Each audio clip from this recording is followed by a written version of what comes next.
I never believed in ghosts, but that changed the moment I saw her standing at my doorstep. It was a late October evening, the kind where the air had a crisp bite and the wind howled through the trees like a distant whisper of forgotten things. I had just come home from work, kicking off my shoes and settling into the silence I had grown used to. A silence that had once been unbearable, but had now become my comfort. Then came the knock. Not frantic, not hesitant, just there, steady, as if the person on the other side had all the time in the world. I wasn't expecting anyone, and certainly not her. I froze for a moment, gripping the edge of my kitchen counter as a wave of emotions crashed over me. It had been almost 7 months since she walked out of my life, chasing after a fantasy she thought was better than the life we had built together. I remembered that night too well. The cold way she told me she was leaving, the way she packed her bags without a trace of hesitation, the way she walked out the door without ever looking back. And now she was here. I took a slow breath, forcing myself to move. My heart pounded as I reached for the doorknob, my fingers trembling despite my best effort to seem unbothered. The door swung open, and there she was, Emily. She looked different, but not in the way I expected. I had imagined her glowing with whatever new life she had chosen over me, looking happier, freer, fulfilled. Instead, she looked exhausted. Her hair was dull, her clothes wrinkled, her face thinner than I remembered. Her eyes, those same eyes that once held love, then betrayal, now held something I couldn't quite place. Regret, desperation. I stayed silent, waiting for her to speak first. She swallowed hard, her voice barely above a whisper. "Hi, I know I'm the last person you want to see, but can we talk?" I should have slammed the door in her face. I should have laughed and told her to leave, just like she had done to me. But I didn't, because as much as I wanted to pretend I had moved on completely, my heart, stupid, foolish heart, still needed to know why she came back. And so, against my better judgment, I stepped aside and let her in. That was my first mistake. I closed the door behind her, and the sound echoed through the house like a reminder of everything that had happened. The same house where we had once lived together, where we had celebrated anniversaries, laughed over burnt pancakes on lazy Sundays, and whispered about dreams we thought would last a lifetime. But now, the warmth of those memories had long since faded, replaced by the cold emptiness of betrayal. She stood there awkwardly, shifting from foot to foot, her arms crossed tightly over her chest as if she were trying to hold herself together. I leaned against the wall, arms folded, watching her, waiting. I wasn't going to make this easy for her. She was the one who left. She was the one who destroyed what we had. If she wanted something from me now, she would have to work for it. "Nice place," she said, her voice softer than I remembered. I let out a dry chuckle. "Yeah, it hasn't changed much, since you walked out of it." She flinched at that. Good. Let her feel even a fraction of the pain she put me through. A tense silence settled between us. I could feel her hesitating, as if searching for the right words, but there were no right words. Nothing she could say would erase what she had done. Finally, she spoke. I made a mistake." I scoffed. "Which part? Leaving? Cheating? Or coming back here?" Her eyes flickered with something I couldn't quite define. Guilt? Shame? Maybe both. She let out a slow breath. "All of it." I shook my head, laughing bitterly. "Right? And now what? You want me to say it's okay? Emily?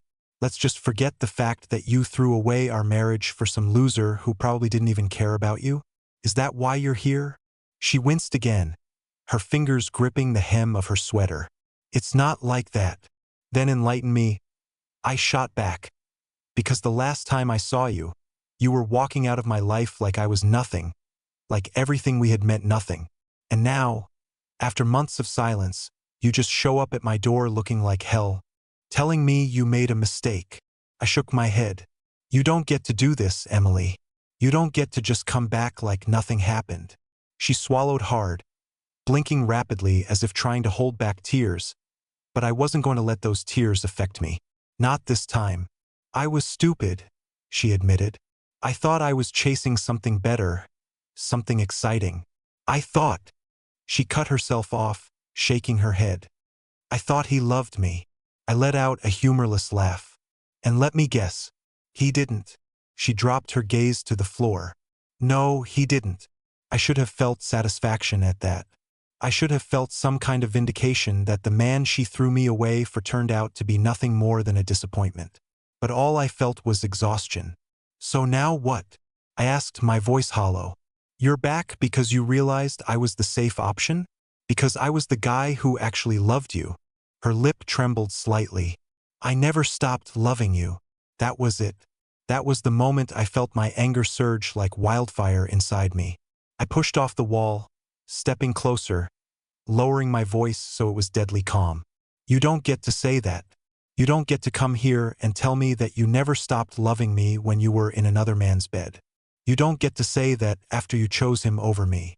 She let out a shaky breath, her hands clutching each other tightly. I was wrong.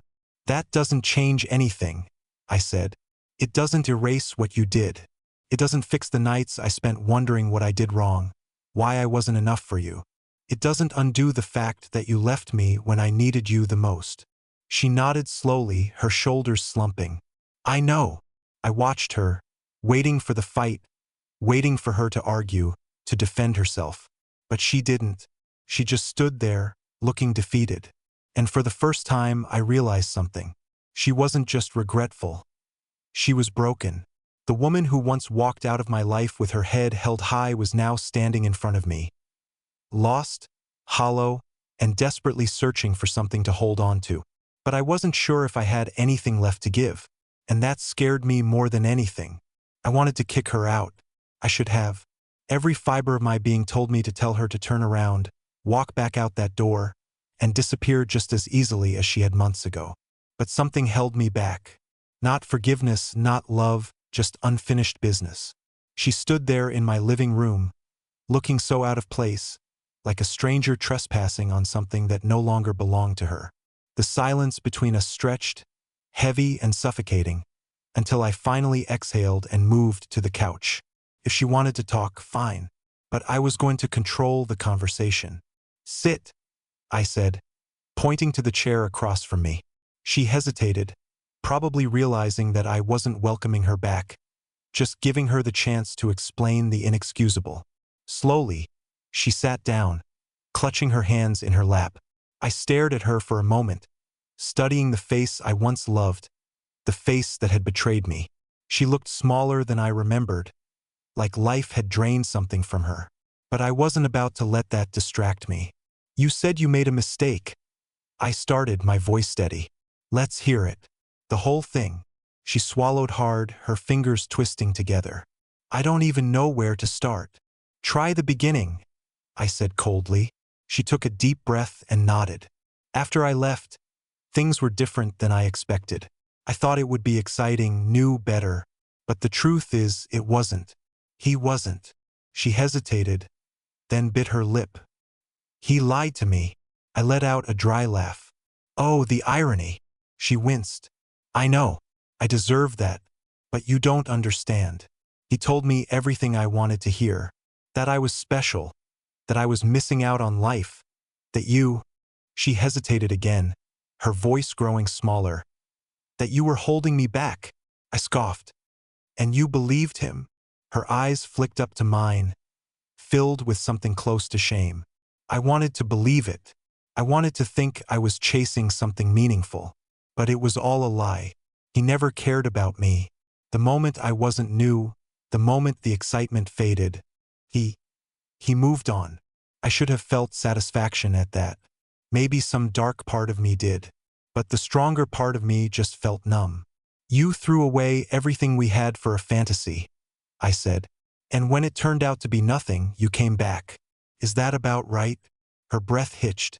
It's not like that. Then tell me what it is like, Emily. Explain it to me. Because from where I'm sitting, that's exactly what it looks like. She closed her eyes for a second, then opened them again. I was stupid. I thought I was chasing happiness, but all I did was ruin the one thing that actually made me happy. I was selfish. I was blind. And I didn't see what I had until it was too late. I leaned back, my arms crossed. And now you're here because What? You want me to fix you? To be your safety net after you set fire to everything we built? Her lip trembled slightly. No. I came back because I had nowhere else to go. Those words hit differently. She wasn't just regretful. She was desperate. I frowned, suddenly suspicious. What happened, Emily? She hesitated, then let out a slow breath. I lost everything. The apartment we got together, I left it for him and now it's gone. My savings? He bled me dry. My job? I quit for him, thinking we'd start a new life together. But he had no plan, no future. And now I have nothing. No home, no money, no friends. The people I thought were on my side. They're gone. I stared at her, trying to process what she was saying. I should have felt triumphant.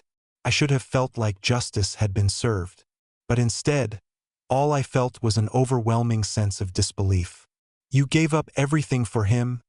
I said, my voice quieter now. And he left you with nothing? She nodded slowly, tears threatening to spill. And that was when I realized something even more shocking than her betrayal. She wasn't just coming back because of regret. She was coming back because she had no other choice. I wasn't plan A. I was plan Z. A backup, a safety net, a last resort. And that was the moment I knew. No matter how much she begged, no matter how much she cried, no matter how much I once loved her, I could never take her back. Because I was never her first choice, and I never would be. I didn't say anything for a long time. The room felt too small, too suffocating, as the weight of her words settled between us. She had nowhere else to go. Not because she wanted me, not because she loved me, but because she had run out of options. That realization hit me harder than anything else she had done.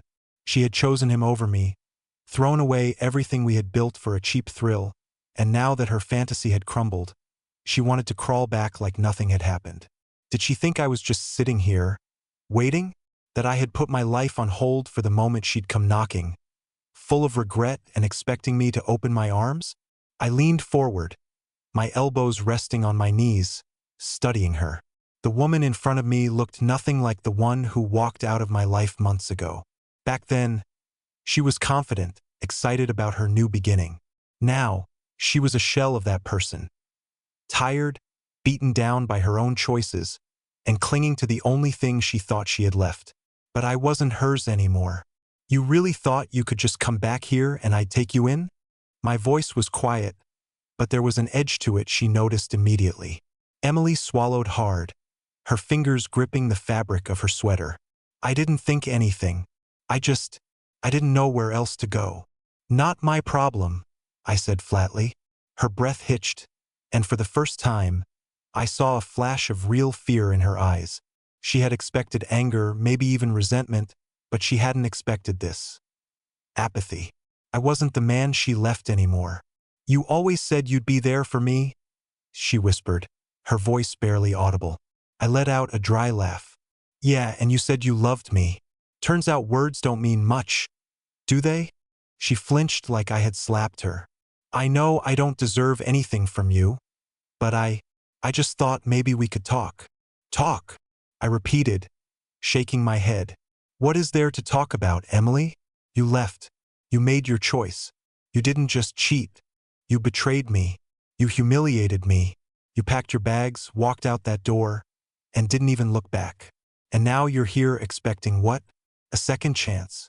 Tears welled in her eyes, but I didn't feel sympathy. Not anymore. I was stupid, she whispered. I thought I wanted something else, but I didn't realize what I had until it was gone. I exhaled sharply, rubbing my jaw. And that's supposed to mean something to me now? You're here because life didn't work out the way you planned. Not because you love me, not because you miss me. You're here because he didn't want you, and you need somewhere to land. She shook her head frantically. No, that's not. Don't lie to me, Emily.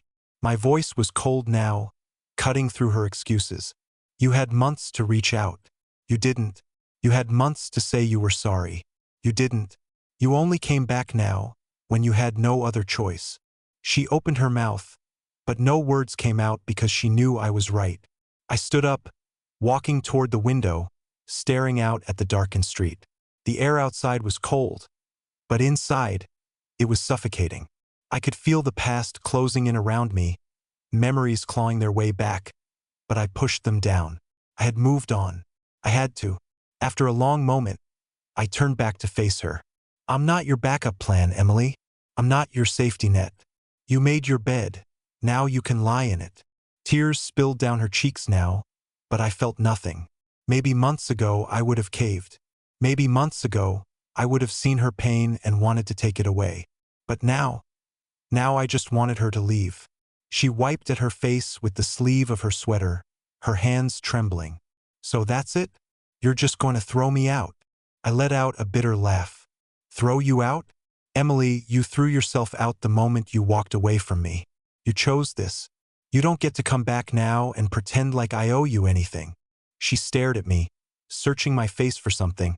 A crack in my resolve. A hint of the man who used to love her. But that man didn't exist anymore. Finally, she let out a shaky breath and nodded.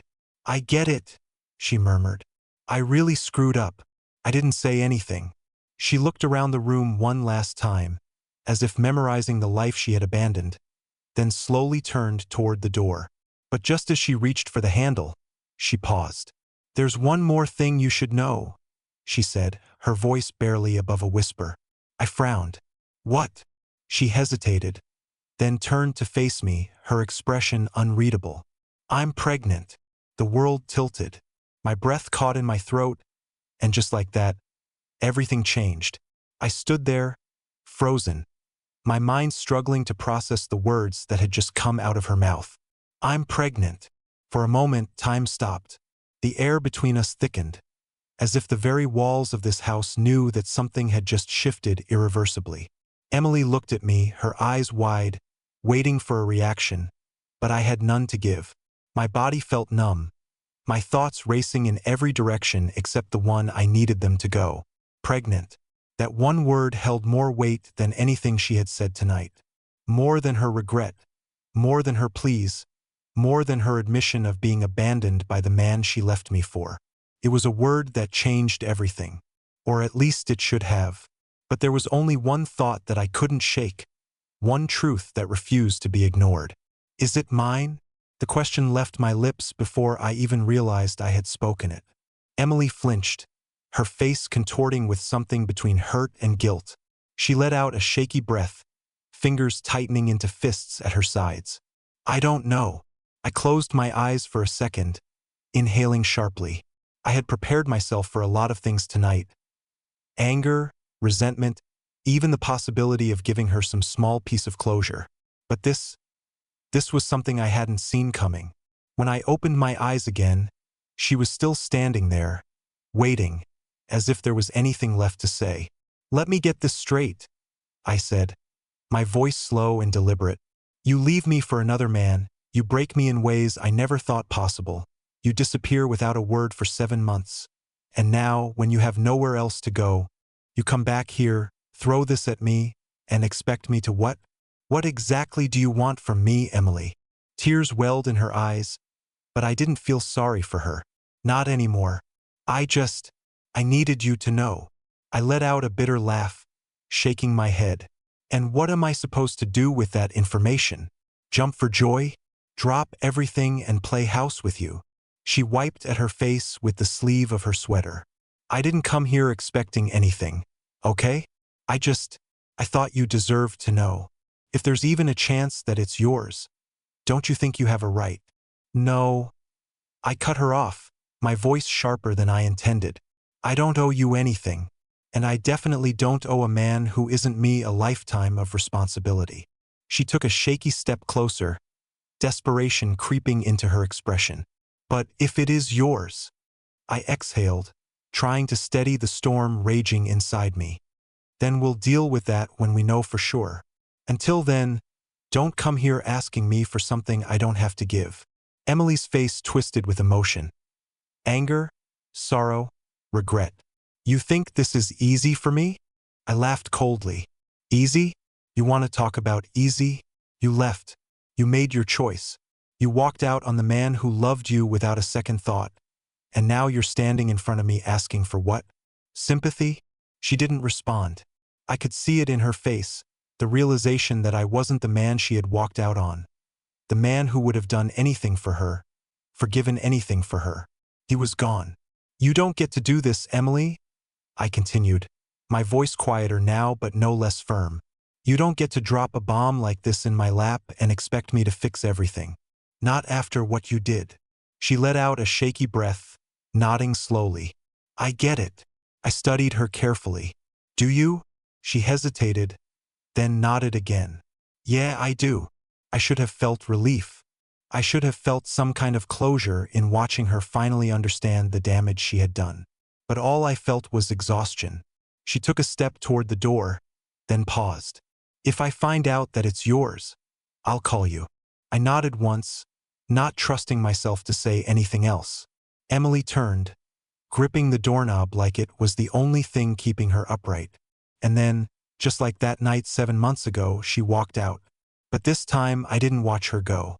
I stood there long after she was gone, staring at the door as if it would suddenly swing open again, as if she would take back everything she said. But the house was silent. The only sound was the low hum of the refrigerator, the ticking of the clock on the wall, and my own heartbeat pounding in my ears. She had left again. But this time, it wasn't me who had lost something. It was her. I sank onto the couch, rubbing my temples as the weight of everything settled onto my shoulders. Emily was pregnant. Maybe with my child, maybe with his. The thought made my stomach turn. I had spent the last 7 months trying to erase her from my life, rebuilding myself from the ground up, and now, just like that, she had thrown me back into chaos. I needed air. Grabbing my jacket, I stepped outside into the cold night. The air was sharp against my skin, but I barely felt it. The street was quiet, the soft glow of streetlights casting long shadows. I walked without a destination, just letting my feet carry me. It was better than sitting in that house, drowning in the past. 7 months ago, if she had shown up at my door, I probably would have broken down and begged her to stay. I would have given her a second chance, told myself that love was worth fighting for. But now all I felt was emptiness. I didn't love her anymore. That realization should have been freeing. But instead, it left a hollow ache in my chest. How could someone who had meant everything become just another face in the past? I kept walking, my thoughts a tangled mess. Emily had made her choice. She had left me for another man, thinking he would give her something better. She had gambled and lost, and now she wanted me to pick up the pieces. No, that wasn't my responsibility. The more I thought about it, the angrier I became. Not just at her, but at myself. Because despite everything, some part of me still felt responsible for her. Some part of me still wanted to make sure she was okay. It was infuriating. I turned a corner, finding myself in front of a familiar bar, a place I used to go with friends before my life had fallen apart. Without thinking, I stepped inside. The air was warm, the low murmur of voices and clinking glasses filling the space. I slid onto a bar stool and ordered a drink, letting the burn of whiskey ground me. "Rough night?" a voice asked beside me. I glanced over to see a woman, mid-30s, confident smile, eyes that had seen their share of complicated pasts. "You could say that," I muttered, taking another sip. She tilted her head. "Want to talk about it? Or are you the suffering in silence type?" I chuckled dryly. "I think I've done enough talking for one night." She nodded, not pushing. "Fair enough." For the first time all evening, I felt a little lighter. Maybe it was the whiskey. Maybe it was just being around someone who didn't know my past, who didn't see me as the man who had been left behind. As the night went on, I realized something. I didn't owe Emily anything. Not forgiveness, not comfort, not a place in my life. She had made her choices, and for the first time I was finally ready to make mine. The next morning, I woke up with a clear head and a decision made. I wasn't going to let Emily's return pull me back into the past. I had spent months rebuilding myself from nothing, crawling out of the wreckage of what she had left behind. And now she thought she could just waltz back in, say a few regretful words, and expect me to undo all the damage? No, I wasn't that man anymore. I got up, showered, and went about my day like nothing had changed. even though everything had. I refused to let her drop her problems into my life and walk away with my peace. But as much as I tried to focus on work, on errands, on anything that wasn't her, one question refused to leave me alone. What if the child is mine? It was the one thing that kept circling in my mind, no matter how much I told myself not to care. Because if it was mine, then what? Would I be able to walk away knowing that somewhere out there was a kid with my blood? My name? Could I really ignore it just because I hated the woman who carried it? That question gnawed at me for days. I hadn't heard from Emily since that night, and I assumed she was figuring things out on her own. Good. Let her. I wasn't going to chase her for answers. But the uncertainty was a slow poison, creeping into my thoughts when I least expected it. Finally, after a week of battling my own mind, I caved. I wasn't going to see her. I wasn't ready for that yet. But I needed closure, and I needed it on my own terms. I pulled out my phone and sent her a single message. Get a paternity test. I need to know. No, hi. No small talk, just straight to the point. She responded almost immediately. I already scheduled one. I was going to tell you. That caught me off guard. Maybe, for once, she wasn't playing games. I didn't reply. I didn't need to. I'd get my answer soon enough. The following weeks felt like a slow countdown to something inevitable. I threw myself into work, into friends, into anything that would distract me. I went back to the bar a couple of times, even had a few interesting conversations with that woman I had met. But my mind was still split in two. One half wanted to forget Emily existed. The other was bracing for impact. Then, one evening, my phone rang. Emily. I hesitated for just a second before answering. Yeah. Her voice was small, uncertain. The results came in. I exhaled, steadying myself. And there was a pause. Then, it's not yours. Silence. I sat down, pressing a hand to my forehead as relief flooded me. Not mine. The weight I had been carrying for weeks evaporated in an instant. No obligations, no unwanted ties, no reason to keep her in my life at all. Okay, I said simply. Emily hesitated. That's it. What do you expect me to say? I don't know. She let out a shaky breath. I guess this is really it, then. Yeah, Emily, I said, even though she couldn't see me. This is it. She didn't argue. She didn't beg. She just whispered, I'm sorry, and hung up. And just like that, the last thread tying us together was cut. For the first time in months, I was completely free, and I had never felt better. For the first time in what felt like an eternity, I woke up feeling weightless. No lingering doubts, no heavy questions pressing on my chest, just relief. The past was finally behind me where it belonged. Emily was gone. She had come back thinking she could pull me back into the mess she had created. But life had a way of balancing itself. The child wasn't mine. That was the last puzzle piece I needed to close that chapter of my life forever. And now I was finally free to move forward. I spent the next few weeks doing something I hadn't done in a long time. Living for myself. I started going to the gym again, something I had neglected while drowning in heartbreak. I reconnected with old friends, the ones I had pushed away when I was too embarrassed to admit how much Emily had broken me. I even booked a weekend trip solo because why not? I didn't need to wait for someone else to dictate my happiness anymore. One night, I found myself back at the bar, the same one where I had first realized that Emily didn't control my future. And this time, when I sat down, I wasn't lost in my thoughts. I wasn't dwelling on the past. I was just here. That same woman from before, the one with the confident smile and the eyes that had seen their share of complicated pasts, slid onto the stool next to me again. Back so soon? She teased, swirling her drink. I smirked. Maybe I like the atmosphere. Or maybe you just like good company. She shot back with a knowing look. I laughed, shaking my head. Maybe. And for the first time in a long time, I wasn't thinking about Emily. I wasn't thinking about what I had lost.